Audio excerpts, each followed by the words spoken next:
नमस्कार, मेरा नाम राहुल वर्मा है और मैं भी एक आम इंसान हूँ, आप लोगों की तरह। और मिडिल क्लास फैमिली से बिलोंग करता हूँ। मिडिल क्लास का मैं तो झुग्गी झोपड़ी एरिया में रहता हूँ। मेरा निवास स्थान है उज्जैन, मध्य प्रदेश। तो मैं यहाँ पर किसी सरकार या फिर सिस्टम को ब्लेम नहीं करूँगा इस वीडियो में। और मैं बात करना चाहता हूँ आम इंसानों से, जो मेरे जैसे हैं। आम इंसान, गरीब लोग, मेरी कैटेगरी के सारे, हिंदुस्तान में जितने भी हैं। तो मैं ये सोच करके आपसे बात कर रहा हूँ कि आप लोग मेरे सामने बैठे हुए हो और मैं आपके सामने हूँ, और अपन एक दूसरे से बात कर रहे हैं समस्याओं पर, कि समस्याओं का समाधान कैसे हो जीवन में। तो मैं स्टार्ट करूंगा अरावली, अपना राजस्थान में जो स्थित है अरावली पर्वत से। अरावली का मुद्दा अभी गरमाया हुआ है सोशल मीडिया पर बहुत भयंकर तरीके से। तो मैं देख रहा हूँ और आप लोग भी देख रहे होंगे कि अरावली पर्वत पर कोई भी, जो जिसको बोलते हैं ना पावर वाला इंसान, जिसके हाथों में पावर है, जो सत्ताधारी है, ऐसा कोई भी व्यक्ति, राजनेता या फिर पावरफुल इंसान अरावली के ना होने के नुकसान नहीं बता रहा है और होने के फायदे, ये दोनों चीज कोई भी सत्ताधारी या पावरफुल इंसान नहीं बता रहा है। अगर किसी को तकलीफ है, दुख तकलीफ है, अगर कोई किसी को फायदा नुकसान लग रहा है, तो वो आम इंसान है, आपके और मेरे जैसा। क्योंकि आम इंसान ही सोशल मीडिया पर ये ट्रेंड चला रहा है कि अरावली नहीं रहेगा तो रिचार्जेबल एरिया खत्म हो जाएगा, जो वाटर रिचार्ज करता है जमीन में, अरावली पर्वत, वो नेचुरल रिसोर्स खत्म होंगे, वहाँ के जीव जंतु मर जाएंगे, कितने सारे पेड़ पौधे खत्म हो जाएंगे, रेगिस्तान इतना बढ़ जाएगा कि राजस्थान खत्म होगा, एमपी तक बढ़ जाएगा रेगिस्तान। इस तरह की बातें बता रहे हैं, जो कि वाकई सच है। अरावली पर्वत कोई आज का पर्वत नहीं है, वो बहुत पुराना है, करीब 3 अरब साल पुराना है। तो इसलिए लोगों में क्रोध है और आम लोग निंदा कर रहे हैं इस फैसले की, जो सिस्टम ने दिया है हमें अरावली पर। तो मैं आप लोगों से पूछना चाहूंगा, अगर आपको वाकई में तकलीफ है कि हमारा पर्वत खत्म हो जाएगा, तो आप लोग वाकई में ये समझते हो कि ये सरकार की गलती है? मैं इसमें सरकार को दोष नहीं दूंगा बिल्कुल भी। हालांकि उसका डिसीजन गलत है, ये मानता हूँ। लेकिन मुख्य वजह कौन है, मुख्य जड़ कौन है इस चीज की? इस चीज की मुख्य वजह मैं आम लोगों को ही मानता हूँ। इसका जो सबसे बड़ा दोषारोपण करना चाहिए वो आम लोग हैं, मतलब आप और मैं, और हमारी जो पीढ़ियां चली गई है हमें पैदा करके, वो। तो ये तो सीधा सीधा सा आरोप आम जनता पे लग रहा है मेरी बातों से। तो अब इसको समझो, इस चीज को समझाने के लिए ही मैं ये वीडियो बना रहा हूँ आपसे, इसको शेयर कर रहा हूँ। इस चीज के लिए जिम्मेदार हम ही हैं। वो ऐसे कि हमें शिक्षा नहीं है। पहली बात तो हमें दुनियादारी कैसे चल रही है वो मालूम नहीं है सही मायनों में। हम बस एक परंपराओं में जी रहे हैं कि हमारी ये संस्कृति है, हमारी वो संस्कृति है, हमारी वो परंपरा है, हमारी वो मान्यता है, हमारे वो कर्म कांड है, हमारा ऐसा चलता है, हमारे वहाँ वैसा चलता है। हम बस इन्हीं चीजों में जी रहे हैं।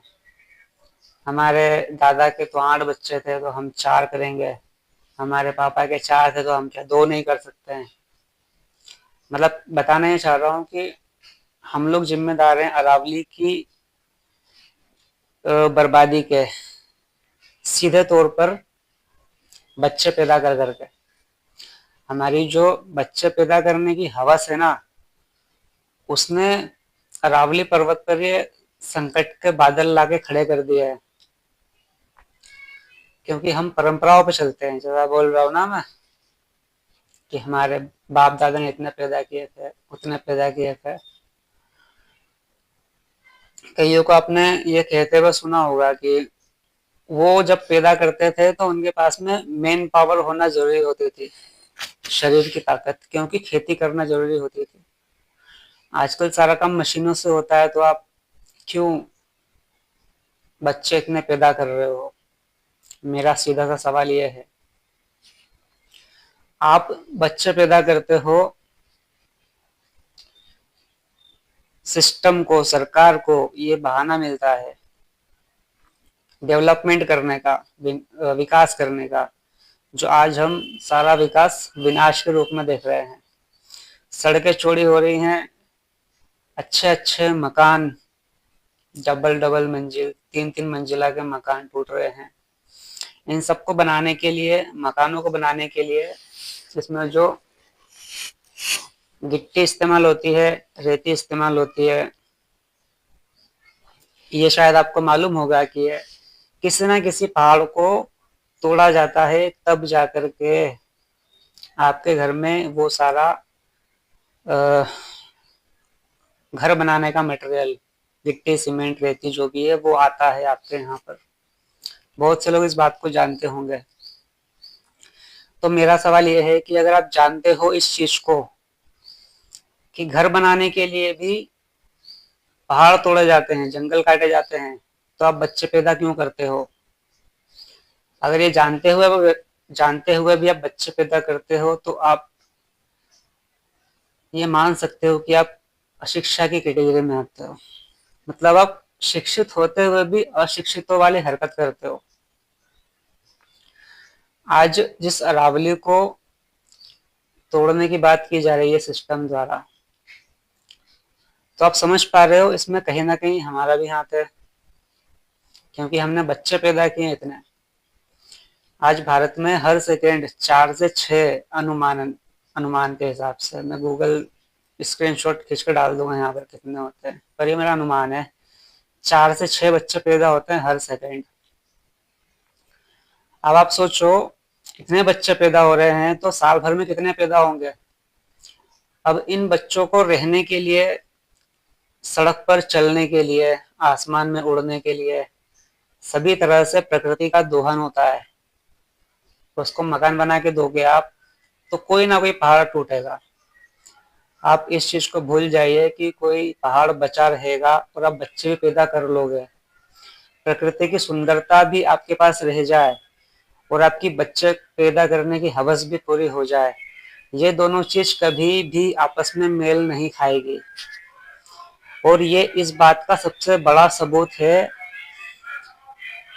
कि आज 150 करोड़ इंसान हैं भारत में, तो इन 150 करोड़ इंसानों को खाना, पानी, जल, घर सब देने के लिए कहीं ना कहीं प्रकृति ने कीमत चुकाई है। अपने पहाड़ देकर, अपनी नदियों को मोड़कर, अपना पानी देकर, अपने जंगल गंवाकर। और आज इसी तरह से बात अरावली पर आई है। ये तो सीधी सी लॉजिक वाली बात है, इसमें आप ये मत समझिए कि मैं आप पर आरोप लगा रहा हूँ। मैं आपसे बस इतना कहना चाहता हूँ कि आप जागरूक बनिए। आप अपनी बुद्धि को अंधविश्वास से निकाल करके वैज्ञानिक तर्क पे लाइए, लॉजिक तथ्य पर लाइए। सीधी सी बात कहूंगा, अगर मान लो धरती पर इंसान नहीं होते, तो आज अरावली की फिक्र करने के लिए हम इतने उतावले होते हैं कि हम रजवाड़ी हैं, या फिर हम ये हैं, हम वो हैं, हम जान दे करके भी अरावली की रक्षा करेंगे। या फिर इंसान अगर यहाँ पर होते ही नहीं धरती पर, तो कौन सा पहाड़ टूटता, कौन सी नदियां सूखती, कौन से जंगल कटते हैं। क्योंकि प्रकृति में जो और भी जीव है ना, वो हमारे जितना समझदार या लालची नहीं है कि हम इसको उपभोग कर लें, उसको नोच लें, उसको खसोट लें तो हमारी जेब भर जाएगी और हम सुखी हो जाएंगे, हमें थोड़ी खुशी मिलेगी, हमारा मानसिक संतुलन ठीक हो जाएगा कुछ नोच खसोट के।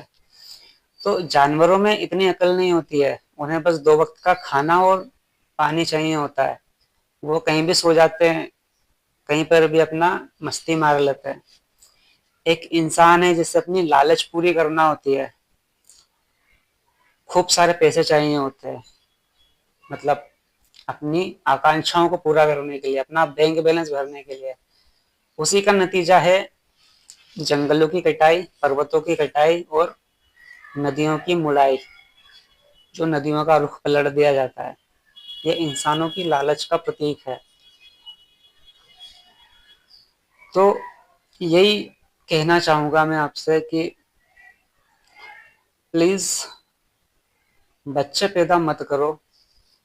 आप ये सोचा करो कि हमने हमारा जीवन कितना अच्छा बना लिया है आज तक, हमने हमारे अकाउंट में कितने पैसे भेला कर लिए हैं आज तक, हमने हमारी सेविंग कितनी अच्छी कर ली है आज तक कि हमें 2 पीढ़ी कमाने की जरूरत ना पड़े, या 2 पीढ़ी छोड़ो, हमें पूरा जीवन कमाना ना पड़े। हम मौत से सुकून से बैठ के खा सकते हैं, पी सकते हैं, कैसी भी जिंदगी जी सकते हैं, पूरी दुनिया घूम सकते हैं, पूरा भारत घूम सकते हैं।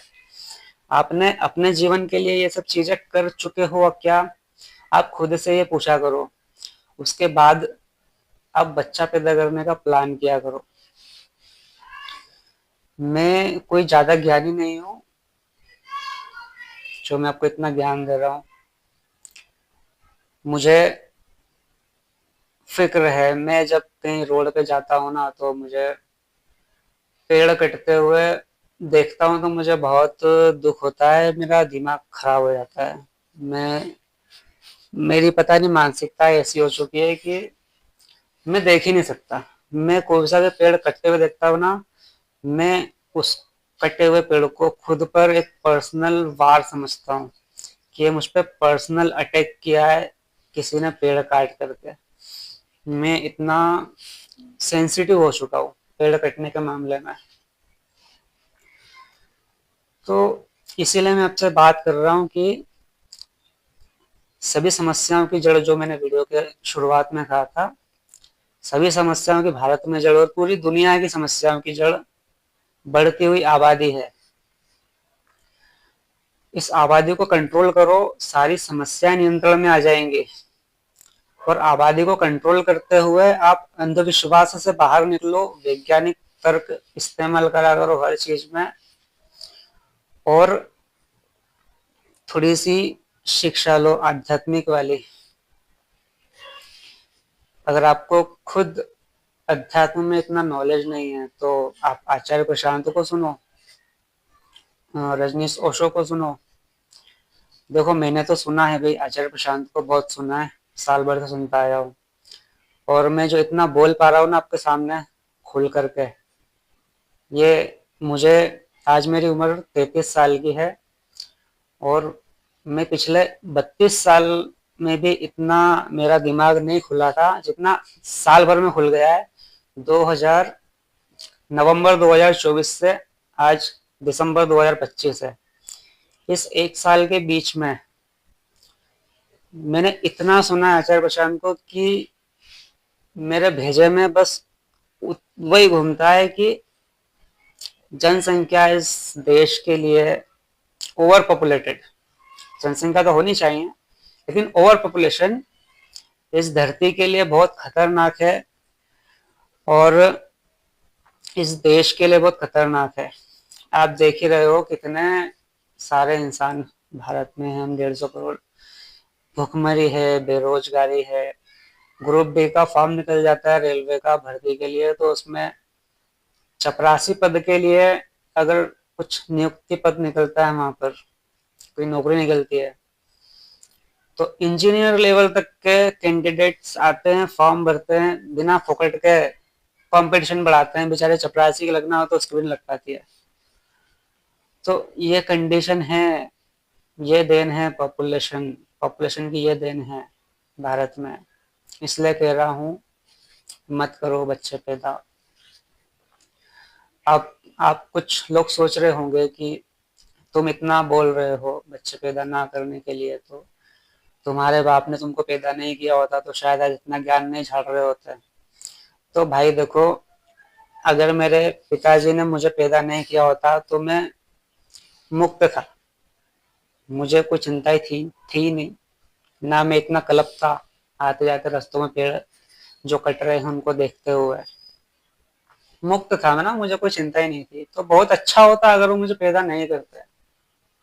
मुझे चिंता ही नहीं थी किसी बात की, ना ज्ञान बढ़ाने की जरूरत थी, ना आप लोगों से बात करने की जरूरत थी, किसी बात की चिंता नहीं थी। अरावली कट रही है बेचारी, अरबों साल पुरानी, मुझे उसकी चिंता नहीं थी। मैं नहीं होता तो तुम भले 150 करोड़ से 200 करोड़ हो जाते हैं, मुझे कौन सा रत्ती भर फर्क पड़ रहा है। मैं अस्तित्व में ही नहीं हूं तो मुझे काय का फर्क पड़ रहा है। अब 300 करोड़ करोड़ तो भारत में मेरा कह जा रहा है, लेकिन अब मैं हूँ इस धरती में, इस अस्तित्व में हूँ मैं। पेड़ कट रहा है, हवा दूषित हो रही है, वो दूषित हवा मैं ले रहा हूँ, और उस दूषित हवा से मेरी तबीयत खराब हो रही है, तो मुझे असर पड़ रहा है, इसलिए मैं बोल रहा हूँ। और आपको भी समझा रहा हूँ कि भाई लोगों, समझ जाओ, क्योंकि अंधाधुंध बच्चे पैदा करना किसी भी समस्या का हल नहीं है। अपने जीवन को थोड़ा अंधविश्वास से बाहर लाओ, शिक्षा में आगे बढ़ो और अंधविश्वास से बाहर निकलो।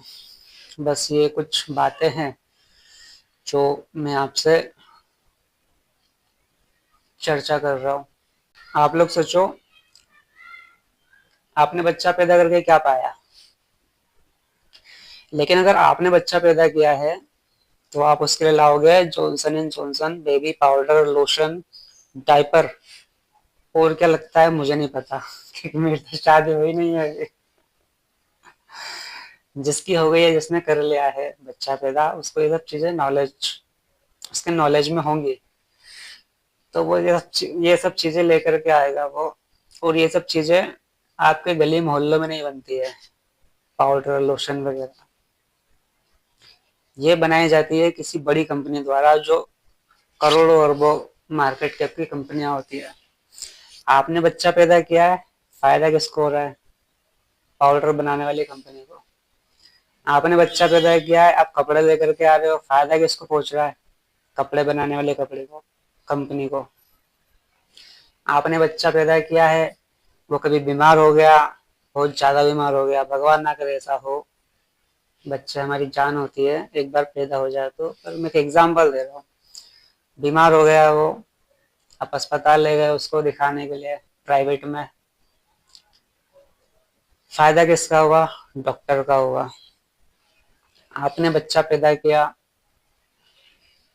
अब ऐसा तो ही नहीं पैदा करता तो उसको पढ़ाओगे नहीं। नर्सरी की स्कूल कितनी महंगी है आजकल के टाइम पे 2025 में। आगे और बढ़ेगी जनसंख्या तो और महंगाई होगी। आपने बच्चा पैदा किया, आपने उसको नर्सरी के क्लास में भेजा, कितनी फीस लगती है मुझे नहीं पता। नर्सरी से लेकर के आप उसको पढ़ाओगे या डॉक्टर इंजीनियर जो भी बनाओगे, कितनी सारी फीस लगेगी उसके एजुकेशन में, उसके भविष्य में। फिर भी आध्यात्मिक शिक्षा उसे नहीं मिलेगी, व्यवहार में क्या काम आ रहा है, प्रकृति बचाने की शिक्षा उसे नहीं मिलेगी, पेड़ बचाने की शिक्षा उसे नहीं मिलेगी, जीवन किस दिशा में आगे बढ़ना चाहिए उसकी शिक्षा नहीं मिलेगी उसे स्कूल में। उसे मिलेगा सिर्फ किताबी ज्ञान, रट्टा मार ज्ञान। और पैसा खर्चा होगा, फायदा किसको होगा? स्कूल वालों को। आपका क्या फायदा हुआ इसमें? आपने पाउडर बना लिया, आपने लोशन बना लिया, आपने शिक्षा दी उसको, क्या आपने उसके लिए क्या किया? आपने उसके लिए कुछ भी नहीं किया। वो आपका बच्चा जो भारत में मान्यता है ना, भारत की संस्कृति के हिसाब से, कि भारत में मोक्ष को बहुत बड़ी चीज माना जाता है, अंतिम सत्य की तरह देखा जाता है मोक्ष को, कि इंसान पैदा होता है मरता है, बूढ़ा होके अपनी उम्र कंप्लीट करके बस उसका स्वर्गवास जब होता है तो उसकी अस्थियां विसर्जित की जाती है नदी में, मतलब मोक्ष मिल गया उसे। तो आपने जो बच्चा पैदा किया वो ऑलरेडी पैदा होने से पहले मोक्ष को प्राप्त था। आपने गलती कर दी ना, उसको पैदा करके धरती पे लाए, और आपने जो जो मुसीबत से आप गुजरे थे, पैदा होना, बड़ा होना, रोजगार ढूंढना, शादी करना, बच्चे पैदा करना, दुनिया भर की भेजे में चिंता भर के रखना, इन्हीं सब चक्र में आपने उस बच्चे को ही बांध डाला।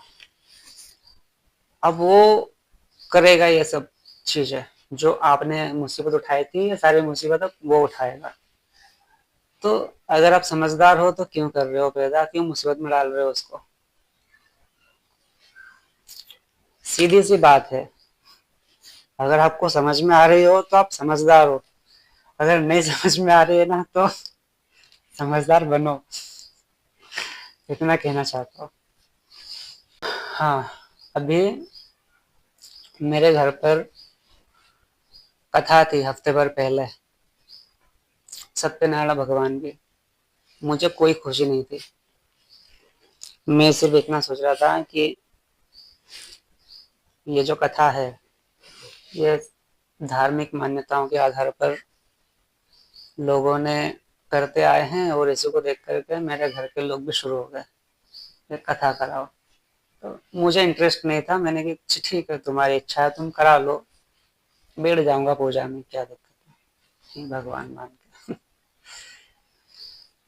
और ये सोच के कथा करवाई थी कि घर में सुख शांति रहे, घर का वातावरण ठीक हो जाए, थोड़ी पॉजिटिव एनर्जी आ जाए, ये सोच के करवाई थी। तो जिस दिन करवाई उस दिन अच्छा लगा, ठीक है, अगले दिन भी अच्छा लगा, लेकिन ठीक हफ्ते भर बाद में, जैसा कि मैंने बताया मैं 33 साल का हूँ, मेरी शादी नहीं हुई है, तो मेरी शादी को लेकर के घर में कचकच हो गई कि भाई वो शादी नहीं कर रहा है, ऐसा वैसा।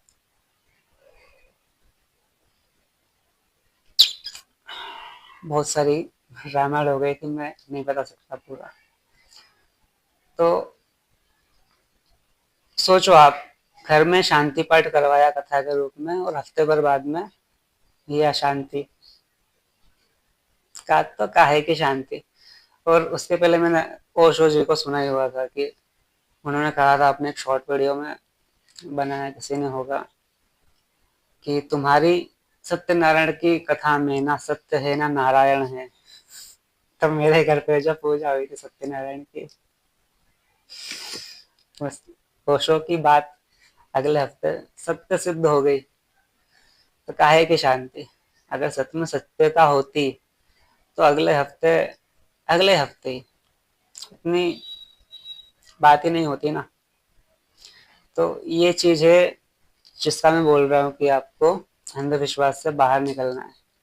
और हाँ, बच्चे पैदा नहीं करना है, इसलिए ऐसा नहीं है कि मैं शादी के खिलाफ हूँ, मैं खुद भी शादी करूंगा, है मेरी शादी 4-5 महीने में, लेकिन बच्चा पैदा नहीं करूंगा। तो यही सीख मैं अपने और भाइयों को देना चाहूंगा कि आप शादी करो, आप रहना चाहते हो किसी फीमेल साथी के साथ में, या फीमेल रहना चाहती है किसी मेल साथी के साथ में, दो विपरीत लिंगी हैं, आपस में अट्रैक्शन होता है, शारीरिक जरूरत है, तो आप करो ना, कोई दिक्कत नहीं है उसमें। लेकिन आप उस अपने दो लोगों के प्यार के बीच में किसी जमाने वाले को, समाज को बीच में मत लेके आओ कि समाज क्या कहेगा, कि शादी कर लिया बच्चे पैदा नहीं किए तुमने, ये कैसी है, हमारे परंपरा ऐसा होता था, ऐसा हमने तो 2 करे 1 करे, या फिर शादी के बाद बच्चा तो होना चाहिए, ऐसा वैसा। तो वो सब दकियानूसी बातें हैं, दकियानूसी बातें, उन बातों में आने का नहीं है। आप दो मियाँ बीबी आपस में खुश रहो, सुखी रहो, भारत घूमो, दुनिया घूमो, तरह तरह के एक्सपीरियंस लो, नई नई जगह एक्सप्लोर करो, ये चीजें कम है क्या? बच्चा पैदा कर लोगे, अभी बताया थोड़ी देर पहले, कितनी सारी चीजें आपके जीवन में आपको हैंडल करना पड़ेगी। अगर नहीं हैंडल करना चाहते हो तो आप दो लोग मस्ती मारो, अपना जीवन अच्छे से जियो। इससे ज्यादा कुछ नहीं है जीवन में। और अगर आपको मेरी बात पे भरोसा नहीं है ना, तो अगर आपको लगता है कि मैं विशाल भरे हुआ है इस लाइन में आए हुए, या मुझे ज्ञान की प्राप्ति छोड़ो, मैं भी जीवन को सिर्फ साल भरे हुए हैं समझे हुए। अब अगर ऐसा समझते हो तो आप आचार्य प्रशांत को सुन लो। वो तो मुझसे कई लाख गुना ज्यादा ज्ञान है उनको। पता नहीं कितनी सारी डिग्रियां उनके पास में, पता नहीं कितना पढ़े हैं वो। IITM IIM पता नहीं का दिल्ली, IIT दिल्ली, और ऑफिसर रह चुके हैं सरकारी विभाग में। उनका कहना है कि भैया सीधी सी बात है, क्लाइमेट चेंज बहुत बड़ी आपदा बन रहा है हमारे सर पर, हमारे आने वाले भविष्य पर। हमारे जीते जी हम पर्यावरण को भयंकर नुकसान होते हुए देखेंगे, भयंकर गर्मी का सामना करेंगे। और ये वो खुद नहीं कह रहे हैं, वो गूगल पे रिपोर्ट्स पड़ी हुई हैं, आर्टिकल्स हैं बहुत सारे। IPCC की रिपोर्ट कहती है कि दुनिया में क्लाइमेट चेंज के लिए सबसे बड़ा उत्तरदायी बढ़ती हुई जनसंख्या है। तो आप उनको पढ़ो, किताबें पढ़ो, आपको समझ में आएगी। आचार्य प्रशांत के द्वारा कथित एक किताब है क्लाइमेट चेंज, आप उसको पढ़ सकते हो। तो आप, एक किताब मेरे पास में है, कौन सी है,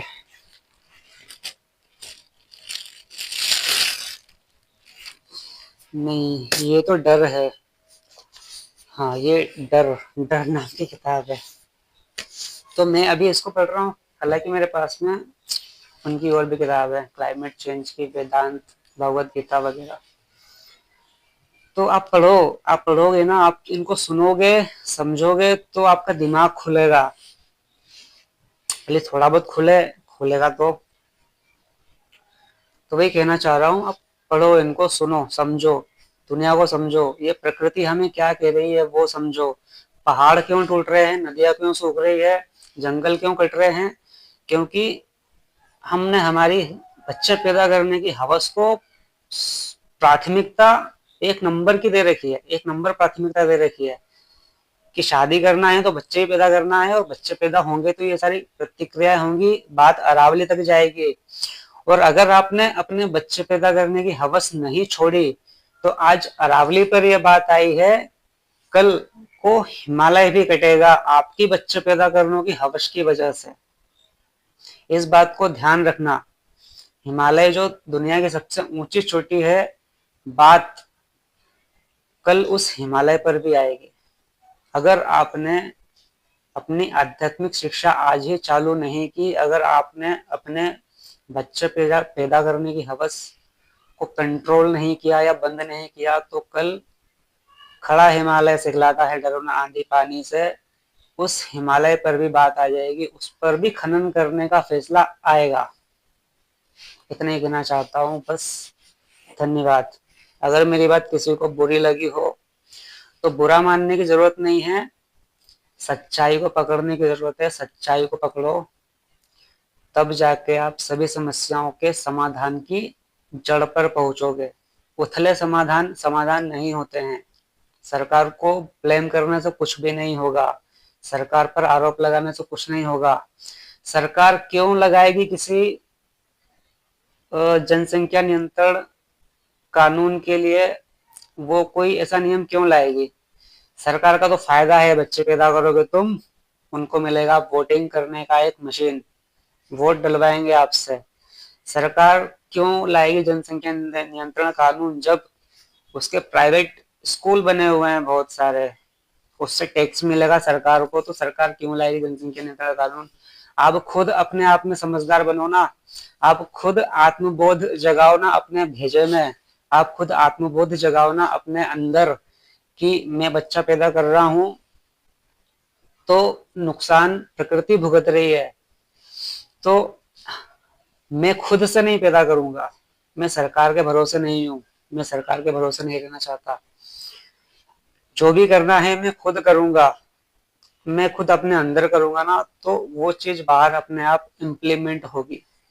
आप इस मानसिकता के साथ रहोगे, खुद को सुधारोगे, जितना खुद को ध्यान दोगे उतना बाहर आपको असर दिखेगा, और जितना बाहर समाधान ढूंढोगे उतना आप अंदर परेशान होते रहोगे, और इसी तरह आप अपनी समस्याओं में उलझे पड़े रहोगे, आपका जीवन निकल जाएगा, समस्या का समाधान आपको नहीं मिलेगा। इतना बताना चाह रहा हूँ। बात आई हो समझ में? तो बहुत बहुत धन्यवाद। आप बदलो अपने जीवन को, जनसंख्या वृद्धि पर नियंत्रण पर काम करो, जनसंख्या नियंत्रण पर काम करो, वृद्धि पर नहीं। अब मैं आता हूँ आपके और मेरे नॉर्मल जीवन पर, कि हम सुबह उठ करके और शाम को जब बिस्तर पर सोने जाते हैं, इस बीच में हम प्रकृति और पर्यावरण को किस किस तरह से नुकसान पहुंचाते हैं। आम चीज खाने पीने की, उस पर तो आप लोग जब सुबह उठते हो ना, तो आप सुबह उठते से ही पर्यावरण को नुकसान पहुंचाते हो। पता है कैसे? चाय पी करके, कि लाओ भाई मलाई मार के चाय लेके आओ। फिर आप अगर मांस खाने के आदी हो, आपको अपनी जुबान को स्वाद देने के लिए तो चिकन मटन चाहिए होता है, तो फिर मांस खाना आप पर्यावरण के लिए किस तरह से नुकसानदायक है, इसके छोड़ में देखो। आप मांस या गोश्त खाते हो तो आप पर्यावरण को नुकसान पहुंचाते हो, वो पेड़ कटने का वो एक बहुत बड़ा कारण है। और अब जब शाम को फिर आप सोते हो, तो फिर शायद आप बहुत लोगों को दूध पीने की हैबिट होगी, आदत होगी। बहुत से लोग कहते हैं कि हम शाम को सोने से पहले दूध पीते हैं। तो फिर आप दूध पीते हो, तो फिर आप पेड़ों को नुकसान पहुंचा करके मस्ती में सो रहे हो। और फिर आप खुद को पर्यावरण प्रेमी कहते हो, तो फिर आप खुद को पर्यावरण प्रेमी कैसे कह पाते हो? ये सवाल खड़ा होता है, आप पे खुद पे प्रश्न चिन्ह बनता है।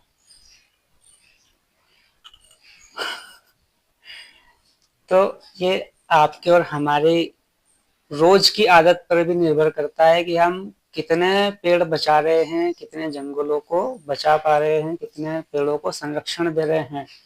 आप अगर चाय, दूध, घी, डेयरी प्रोडक्ट का इस्तेमाल करते हो, तो आप जंगल को नष्ट करने में दूसरा सबसे बड़ा योगदान दे रहे हो। आप बच्चे पैदा कर रहे हो, तो आप पर्यावरण खत्म करने में पहले नंबर का योगदान दे रहे हो। आपको अगर जंगल, पहाड़, नदियां बचाने हैं, तो आपको आबादी कंट्रोल करना होगी। आपको जंगल बचाने हैं, तो आपको मांस खाना और दूध से बनी सारी चीजों को खाना पीना बंद करना होगा। तब जाके आप खुद को कह पाएंगे कि आप प्रकृति प्रेमी हो, आप पर्यावरण प्रेमी हो। क्योंकि आप गूगल भी करोगे ना, उससे पूछोगे, मैंने डाल रखा है, स्क्रीनशॉट देख लो, कि दूध पीना या फिर मांस खाना पर्यावरण के लिए कैसे नुकसानदायक है, तो आपको पूरी डिटेल बताएगा वो, ऊपर से लेके नीचे तक। आप पूछोगे उससे चाय पीना या दूध पीना, दूध की चाय पीना किस तरह से पर्यावरण को नुकसान पहुंचाती है, आपको पूरी डिटेल बताएगा गूगल। मैं कुछ नहीं कह रहा हूँ। तो आपको अपनी आपको अपनी रोज की जो डेली रूटीन में हरकतें करते हो, आप ये मान करके कि वो मेरे शरीर को फायदा पहुंचा रही है। आप चैट जीपीटी से पूछोगे कि दूध पीने से कौन सी बीमारियां होती है, तो आपको बताएगा वो, जो डेयरी प्रोडक्ट हमसे, डेयरी उद्योग हमसे छुपाता है, तो आपको पूरी डिटेल बताएगा वो, कि दूध पीने से ये नुकसान होते हैं। आपको मैं मेरे एक्सपीरियंस बताऊं अगर, कि मुझे साइनस की प्रॉब्लम हुआ करती थी, नाक से भचर भचर बहुत छींके आ गए थे सुबह उठते से। तो आम लोगों के जैसा मैं भी हल्दी में दूध में हल्दी डाल के गर्म करके एक साइनस की टेबलेट खा के सो जाता था, तो सुबह ठीक लगता था, बढ़िया। ऐसा मुझे बहुत सालों तक हुआ, 4-5 साल, 6 साल बहुत परेशान हुआ। सर्दी क्या गर्मी क्या सब में थे ठीक। तो मैंने बताया जब मुझे साइनस की प्रॉब्लम ठीक हुए 8-9 महीने हुए कम से कम। ये साइनस की प्रॉब्लम तब ठीक हुई जब मैंने दूध पीना छोड़ दिया, मैंने चाय पीना छोड़ दी, प्योर वीगन। सुबह नाश्ते में उठ के मैं करता हूँ खड़ा हुआ चना और मूंग, उसमें एक नींबू निचोड़ करके काली मिर्च नमक डाल के खाता हूँ, और जो नॉर्मल खाना है दाल रोटी सब्जी वो चलता है। मैंने डेयरी प्रोडक्ट सारे छोड़ दिए, मेरी साइनस की प्रॉब्लम ठीक हो गई। उसके पहले मैंने बहुत इलाज करवा लिया, बहुत पछ लिया, देसी नुस्खा, डॉक्टर का इलाज सब करा लिया मैंने, और मुझे कोई फायदा नहीं हुआ। मैंने ये चीजें छोड़ दी और मेरी साइनस की प्रॉब्लम ठीक हो गई। तो डेयरी प्रोडक्ट इस्तेमाल करोगे तो आप लोगों के लिए सेहत के लिए सही नहीं है, और अगर छोड़ देते हो तो शायद मेरी तरह आपके शरीर के लिए भी फायदा हो जाए। ये आप अपने शरीर की बात सुनोगे तो आपको समझ में आएगी, लेकिन आप और लोगों की सुनोगे तो आप पर्यावरण का नुकसान करोगे। तो मैं समझता हूँ कि हाँ, मैं थोड़ा बहुत जागरूक हूँ पर्यावरण के लिए, इसलिए मैं थोड़े बहुत काम कर लेता हूँ, वीडियो बनाकर, आपसे बात करके, या कुछ चीज़ों को छोड़ के, कुछ चीज़ों का त्याग करके। तो वही आशा मेरी आप लोगों से रहेगी, क्योंकि आप तो मुझसे और ज़्यादा समझदार होंगे, मुझसे बड़े भी सुन रहे होंगे, छोटे भी सुन रहे होंगे। तो अपनी अपनी समझ का फेर है, अपनी अपनी समझ के हिसाब से समझेंगे मैं क्या बोलना चाह रहा हूँ। इतना ही बोलना चाह रहा हूँ कि जो प्रकृति को नुकसान पहुंचा है, डायरेक्टली डायरेक्टली उसको छोड़ो, वीगन बन जाओ, वीगन, वनस्पति पे जिंदा रहो। हम्म। और बच्चे पैदा ना करो। यह बहुत महत्वपूर्ण चीज है। धन्यवाद।